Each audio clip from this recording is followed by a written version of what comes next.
last thing I really want to hit up, and this is my heart and soul, is pizza slicing. The thing that I maybe necessarily or unnecessarily freak out about at pizzerias.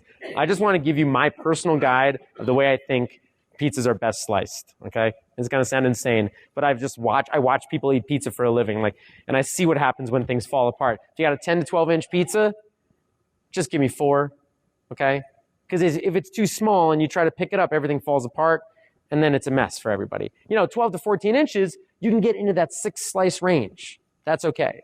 Because when you pick up the slice and you try to fold it, this still gives you some good ability for it. Now, I see this all the time. I see it all the time. And usually it's my fault because I say, oh, can you slice it? I know you usually do 6. Can you put it in a 4? And I see that they do the 1 down the equator, and then they go for the second slice of the 6 cut. And then they're like, oh, I'm done now. It's 4. And then I got to explain to somebody on a tour why they got the big slice and they got a small slice, because I don't want to be the guy who's always like, well, this one's cut wrong. Can you redo it? I don't want to do that. I do it, but I really don't want that. That's not my world I want to be in. Those bigger pies, definitely. 8 cut is totally cool. But the reason that I bring all this stuff up is that I feel like sometimes pizzerias are not putting themselves in the seat of their customer, which is when you see people lift up a fast-baked Neapolitan pizza. It's been a 12-inch pie cut into 8 slices, and they pick it up and everything falls apart. Their first complaint is, oh, everything fell apart and it was too soft and floppy. The reason that a New York slice works and is eaten in that way is that it's a big pie.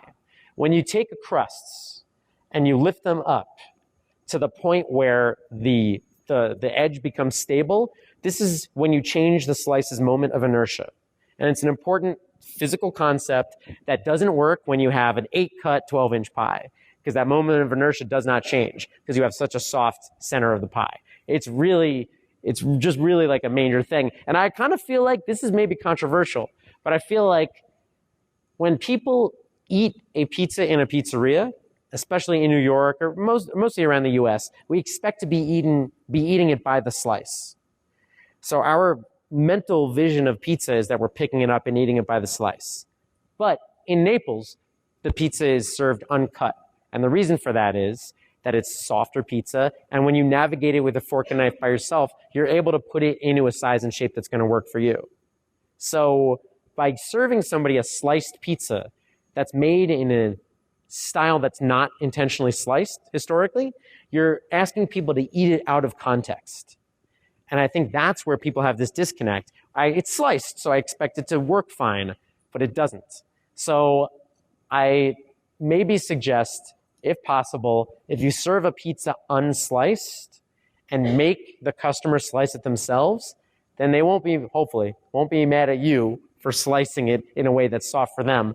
I think they take on some of it. And definitely in delivery for this style of pizza, I feel like it's crazy to slice a Neapolitan pizza before it gets delivered because it just turns into mush when it's on the way. By serving it unsliced, I think it's a great opportunity to also give people a little plastic slicer with the name of your pizzeria on it and everything. They're so cute.